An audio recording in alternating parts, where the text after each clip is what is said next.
5 creepypastas reales sobre ascensores. La llamada desde el elevador.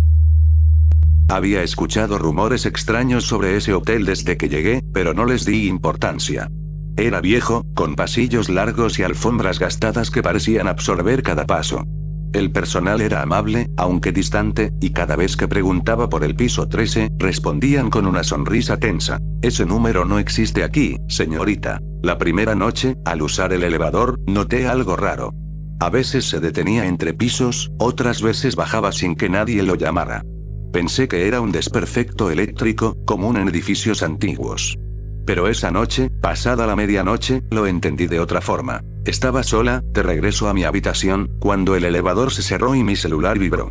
Era una llamada entrante de un número desconocido. Contesté, y lo que escuché me heló la sangre. Mi propia voz diciendo mi nombre. Me quedé muda, apretando el teléfono contra mi oreja. La voz repitió, con un eco metálico. Sal en el piso 13. Reí nerviosa, intentando convencerme de que era una broma, una interferencia, algo lógico. Pero el elevador se detuvo en el piso 8, aunque no había nadie esperando. Luego en el 9. Luego en el 10. Cada piso abría y cerraba sus puertas lentamente, como si esperara. La voz volvió. No te distraigas. El 13. Mi corazón latía tan fuerte que podía escucharlo. Revisé el panel. Los números ascendían, pero entre el 12 y el 14 había un espacio vacío. Como si alguien hubiese arrancado el botón. El elevador se detuvo. Las puertas se abrieron a un pasillo completamente oscuro, con un letrero oxidado en la pared. 13. Dudé. No debía haber un piso 13, me lo habían repetido. Pero allí estaba. El pasillo olía a humedad, y en algún lugar lejano escuché un golpeteo, como agua cayendo. Quise retroceder, pero las puertas se cerraron detrás de mí y el ascensor descendió solo, dejándome atrapada. Avancé unos pasos, alumbrando con el celular. Las paredes estaban descascaradas y húmedas, con manchas oscuras que parecían moho o algo más. Lo peor era el silencio, interrumpido apenas por un zumbido eléctrico. Mi teléfono vibró otra vez. La misma voz, mi voz, pero esta vez susurrando. Ya llegaste. Ahora abre la puerta al fondo. Corrí de vuelta al ascensor, apreté el botón con desesperación. La puerta tardó siglos en abrir, pero al fin logré entrar. Bajé al lobby sin mirar atrás. Al llegar, corrí directo a recepción. Les conté lo que había pasado, pero el recepcionista solo me observó pálido, como si supiera de qué hablaba. Se limitó a decir, señorita, no hay piso 13. Y ningún ascensor aquí puede detenerse entre el 12 y el 14. Le mostré mi celular. El registro de la llamada estaba ahí, con mi número como origen, a la misma hora en que estuve en el ascensor. El recepcionista evitó mirarlo y me pidió que olvidara todo. Esa noche no pude dormir. En sueños, volví a ver el pasillo oscuro y el letrero oxidado. Y lo peor fue que, al despertar, mi celular marcaba una llamada perdida más. El remitente era el mismo, yo, desde el piso 13. El cable roto. A esa hora, el edificio estaba casi vacío. La administradora me había pedido el favor por tercera vez esa semana. Se sacude, Martín, la gente se queja, pero durante el día no puedo cerrarlo. Acepté a regañadientes porque me debía 2 meses de mantenimiento, y porque prefería trabajar de noche. Menos curiosos, menos preguntas. El ascensor era un modelo viejo, de los que ya no fabrican. Las puertas metálicas tenían una línea de óxido en la base y el panel interior conservaba botones de plástico amarillento, con números que se encendían con un brillo cansado. El cuarto de máquinas olía a grasa y a polvo antiguo. Revisé la controladora, los contactores, los fusibles. Todo parecía normal. Hice una prueba en vacío. Subió y bajó sin problema. Aún así, los reportes existían. Sacudidas breves, frenadas bruscas, temblores sin motivo. En la bitácora, alguien había anotado ruido metálico en el techo 2 veces, con fechas distintas. No me gustó leer eso. Cerré la carátula, tomé la linterna y llamé el ascensor al lobby. Entré solo. Puse el modo de mantenimiento para que no respondiera a llamadas externas. Marqué piso por piso, deteniéndome en todos para escuchar. No había vibraciones extrañas. Solo el zumbido del motor y la fricción de los patines en las guías. En el 7, sin embargo, sentí un golpe seco, como si alguien hubiese dejado caer algo encima de la cabina. Levanté la vista hacia la trampilla del techo. Silencio. Marqué el 8. Otra vez el golpe, y una vibración corta, como si hubieran pateado la chapa. Cuando la puerta se abrió, el pasillo estaba a oscuras. No había sensores de presencia, y el fluorescente más cercano parpadeaba con una luz lechosa. Di un paso afuera, pegué la oreja a la puerta del elevador. Nada. Solo mi propia respiración. Volví a la cabina. Cerré puertas. Subí al cuarto de máquinas y termina rápido, me dije. Marqué el 11, último piso habitable. El tablero tardó en registrar la orden, como si estuviera pensando. Entonces lo escuché. Un chirrido sobre mi cabeza, de metal que se tensa, seguido de un latigazo leve. Instinto puro. Miré el indicador de velocidad. Seguía dentro de parámetros. Pero mis manos ya estaban sudando. Abrí la trampilla. Asomé la linterna al hueco negro. El cable principal brilló a lo lejos, limpio, aceitado. Seguí el haz hacia la polea, luego a los tensores. Y lo vi. Una marca irregular, una pequeña mordida en una sección del cable, no más grande que la uña del pulgar, pero fresca, como si la espiral metálica hubiese sido arrancada de cuajo. Me subió un sabor amargo a la boca. Cerré la trampilla y apreté el botón de stop. La cabina se detuvo entre el 9 y el 10. Quité el modo mantenimiento para forzar que el sistema registrara el falso positivo y no dejara que alguien llamara el ascensor accidentalmente. Saqué el teléfono para avisar a la administradora. Sin señal. Normal, a veces el hueco actúa como jaula de Faraday. Respiré hondo. Bajó al quinto y salgo por el pasadizo técnico, pensé. Rearmé el stop y marqué 5. La cabina obedeció durante 3 segundos. Luego un tirón, como si el cable hubiese resbalado en la polea, y el ascensor se quedó suspendido. No caí. No hubo caída libre ni nada dramático. Solo un silencio denso, lleno del zumbido distante del motor que ya no transmitía nada. Fui al intercomunicador. Muerto. Golpeé 2 veces la pared con la llave inglesa, por si el portero nocturno escuchaba. Nada. Abrí la trampilla otra vez. El aire del hueco estaba más caliente, con un olor leve a ozono. Iluminé hacia arriba. El cable parecía correcto salvo que la mordida ya no estaba. Allí donde antes faltaban hilos, ahora la cuerda metálica lucía perfecta, sin cicatrices. Es absurdo, lo sé. Lo miré varios segundos, buscando la irregularidad. Nada. Bajé la linterna. Sobre la chapa del techo, polvo fino formaba un trazo curvo, como la marca de una bota sucia o de un guante arrastrado. No había subido nadie conmigo. No había forma. Cerré la trampilla con un golpe seco. Freno de emergencia, me dije en voz alta, para escucharme a mí mismo. Tiré de la palanca. La cabina crujió y descendió un palmo, apenas. Luego un chasquido. El tablero parpadeó, y, de pronto, el ascensor se deslizó con suavidad, como si nada hubiera pasado, hasta detenerse en el 5. Las puertas se abrieron con un suspiro. El pasillo estaba en penumbra. Di 2 pasos fuera de la cabina y me giré de golpe. El ascensor, obediente, se cerró y bajó solo, sin que nadie lo llamara. Miré el indicador de planta. 4, 3, 2, 1, sótano. No había sótano en los planos. Caminé hasta la botonera del pasillo y presioné llamar. Nada. El display del hueco marcó SOT durante largos segundos, hasta que regresó al lobby. Volví al cuarto de máquinas. Pasé 1 hora revisando tensores, caja reductor, polea, encoder. Todo dentro de los parámetros. Tomé fotos del cable, de cada vuelta. Impecable. La mordida de antes, si alguna vez existió, había desaparecido. A la mañana siguiente, cité a la administradora y al portero. Hicimos una prueba a plena luz del día. Vecinos mirando, niños curiosos. Todo perfecto. Ni una vibración. La administradora me miró con una mezcla de alivio y reproche. Te dije que era sugestión de la gente. ¿Ves? Funciona. Esa noche, en mi taller, cargué las fotos al computador para redactar el informe.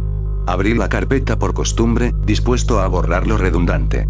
Y allí, en la tercera imagen, algo que no había visto al ampliar en el móvil. Junto a la cuerda del cable, sobre la chapa del techo de la cabina, una huella de mano, alargada y negra, de grasa o de polvo. 5 dedos demasiado finos, terminados en puntas. No era una bota. No era un guante. Amplié más. En la siguiente foto, la mordida del cable aparecía nítida. En la foto posterior, tomada segundos después desde el mismo ángulo, el cable estaba entero.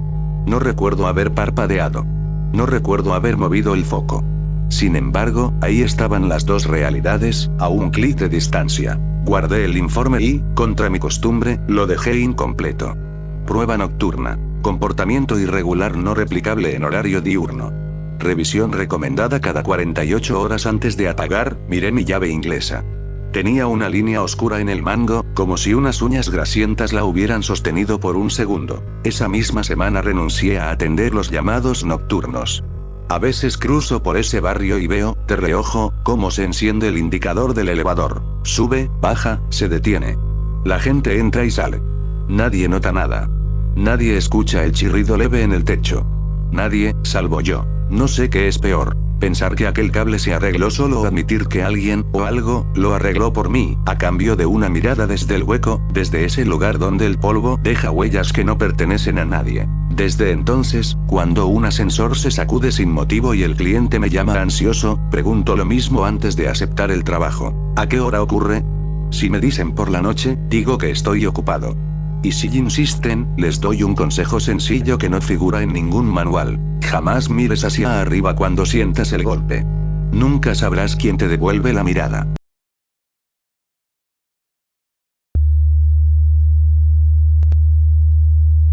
La despedida en el ascensor.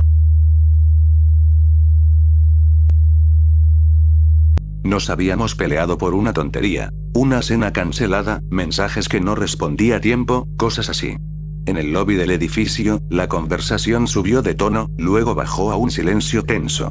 Ella apretó el botón del ascensor sin mirarme, y cuando las puertas se abrieron, se metió con un gesto mecánico. Antes de cerrarse, me lancé a decir algo, cualquier cosa que borrara el mal sabor de la noche. Mañana te llamo, dije. Está bien, respondió, y desapareció detrás del reflejo de acero. Me quedé un momento en el vestíbulo, escuchando el zumbido del motor. El guardia hojeaba una revista vieja. Miré el reloj. Tenía la sensación absurda de que debía esperarla, solo para verla llegar bien a su piso. 5 minutos después, las puertas se abrieron y ella salió otra vez, apurada, con la cartera torcida. Olvidé algo, dijo. Subimos. Asentí. Entré con ella. Presionó el 10. El ascensor subió sin detenerse. En el trayecto me lanzó una mirada rápida y triste, como esas que se dan cuando uno aún no decide si perdonar o no. Mañana, repetí. Sí, murmuró.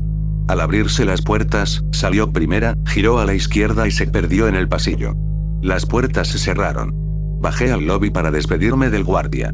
Me fui caminando a casa, convencido de que el enojo se había quedado encerrado en ese cajón donde guardamos lo que no queremos pensar. Recién al día siguiente noté que algo no cuadraba. Le escribí temprano. No respondió. Llamé al mediodía. Buzón. A las 5, desesperado, fui a su edificio. El guardia me vio nervioso y, antes de que yo dijera nada, apuntó a la pantalla con las cámaras. Tu novia no ha salido hoy. Le pedí que rebobinara a la noche anterior. Me mostró el lobby, nosotros discutiendo, ella entrando al ascensor.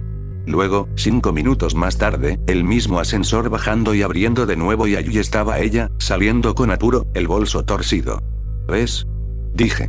Bajó y subimos juntos. El guardia entrecerró los ojos. Fíjate bien, en la imagen, ella sale. Pero el reflejo de la puerta metálica no la acompaña. La cámara, ubicada en ángulo, captura siempre una segunda imagen fantasmal en el acero del ascensor, el reflejo de quienes pasan.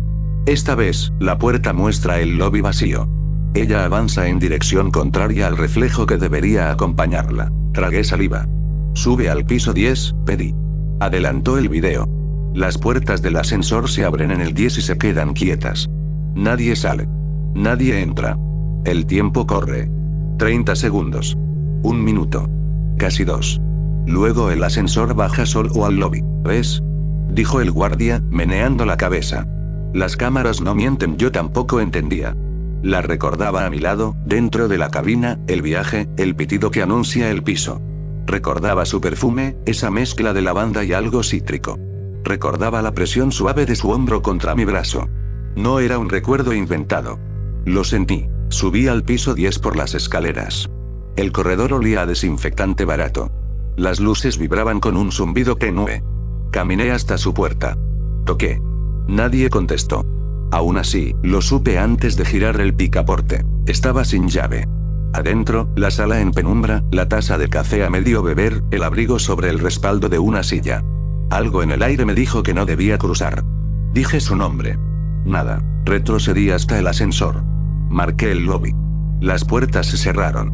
Miré el panel. Los números descendían con calma. Y entonces, en el metal pulido, la vi. Detrás de mí, nítida, a la altura del hombro, su silueta. No esa figura vaga de los reflejos. Era ella, con el bolso torcido, mirándome con una expresión que no supe leer. Quise darme vuelta, pero el reflejo me paralizó. Si me giraba y no estaba, me volvería loco. Si me giraba y estaba, también. Cuando las puertas se abrieron, el guardia estaba de pie, pálido. ¿Tú también la viste?, preguntó, sin preámbulos. No respondí. Me acerqué a la pantalla. Rewind. Play. En el lobby de anoche, ella bajando de nuevo, la cartera torcida. La cámara del ascensor en el piso 10. Puertas abiertas, nadie saliendo. El guardia respiró hondo. No es la primera vez, dijo. A veces, de madrugada, el ascensor abre en el 10 y espera, como si alguien estuviera indeciso.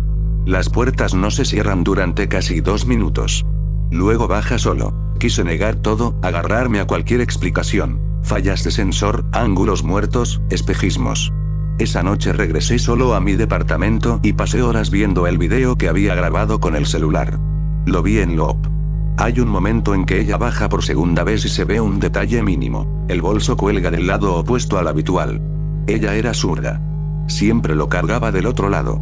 Como si hubiera tratado de imitarse a sí misma y se hubiese equivocado por 1 centímetro. Desde entonces, subo por las escaleras cada vez que voy a ese edificio. No porque crea que el ascensor está embrujado, me aferro a la realidad como a un pasamanos, sino porque hay hábitos que uno adquiere después de ver suficiente a la gente entrar y salir sin salir del todo.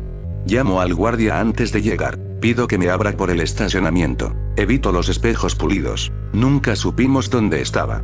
La policía revisó el sistema. Sin fallas, sin registros anómalos.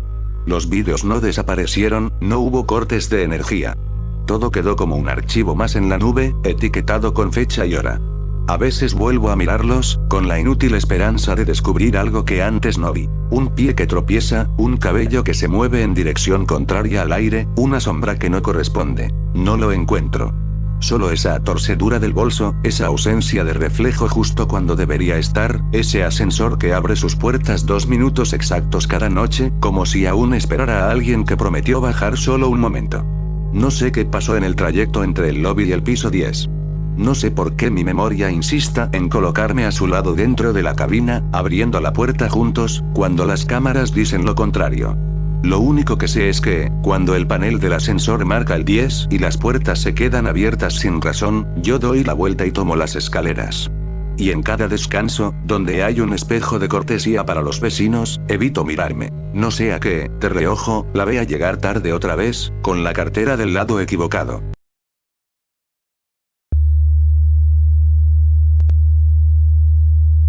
Botón 13 al revés. Los ascensores siempre me habían parecido rutinarios, máquinas útiles que uno apenas nota. Pero desde aquella noche, cada vez que escucho el zumbido de un motor y el eco metálico de las puertas cerrándose, un frío me recorre la espalda. Vivía en un edificio de 14 pisos. Sabía de memoria el panel. Botones amarillos, gastados, con las huellas de cientos de dedos. Y también sabía que el número 13 no existía. Entre el 12 y el 14, había un espacio vacío. La administración había preferido evitar la superstición. Una noche, tarde, llegué del trabajo. El lobby estaba vacío, y el guardia dormía en su caseta. Llamé al ascensor. Las puertas se abrieron con un suspiro, y entré. Marqué el 12, mi piso. Pero mi vista se detuvo en algo imposible. Entre el 1 y el 2, había un botón nuevo, pequeño, marcado como 13, pero al revés, como si lo hubieran instalado al otro lado del panel y la chapa lo mostrara invertido. Me quedé observándolo, con la mente aturdida. El ascensor comenzó a moverse, pero no hacia el 12. Las luces internas parpadearon y el indicador mostró 3. No existía ningún 3. Cuando las puertas se abrieron, lo que vi fue peor que un error técnico. El pasillo no era un pasillo. Eran paredes húmedas, sin pintura, con un olor fuerte a moho.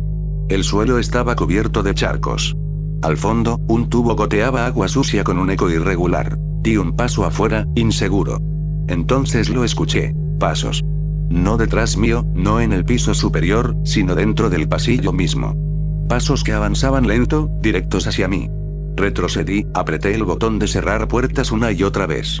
El ascensor respondió tarde, como si dudara, pero al fin se cerró y comenzó a subir. Me dejé caer contra la pared, jadeando. El indicador pasó por el 0, el 1, el 2. Al llegar al lobby, las puertas se abrieron solas. No había nadie afuera. El panel brillaba normal, como siempre, con el espacio vacío donde debería estar el 13. Convencido de que había sido producto del cansancio, regresé a casa. Pero al día siguiente, al volver del trabajo, otra vez estaba ahí, el botón 13 invertido, esperando. Desde entonces, el ascensor a veces se detiene en ese nivel 3, aunque nadie lo llama.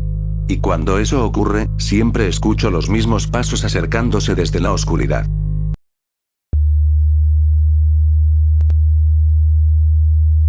El piso sin cámaras. Era casi la 1 de la madrugada. Yo volvía cansado del trabajo cuando el ascensor se abrió en el lobby. Antes de que las puertas cerraran, un hombre alto y delgado entró rápido. Nunca lo había visto en el edificio. Llevaba una gorra baja y un abrigo demasiado grande para el clima. No presionó ningún botón. Solo me miró y dijo: «Bájate conmigo en el 7. Necesito ayuda para mover a mi madre, no puede caminar». La forma en que lo dijo me incomodó. Su voz era seca, sin urgencia real. Y lo peor, su mirada fija, como si no le importara lo que respondiera. Instinto. Eso fue lo que me salvó. Puse una sonrisa forzada y dije que estaba cansado, que tal vez otro día. El ascensor llegó al 7. Él bajó solo.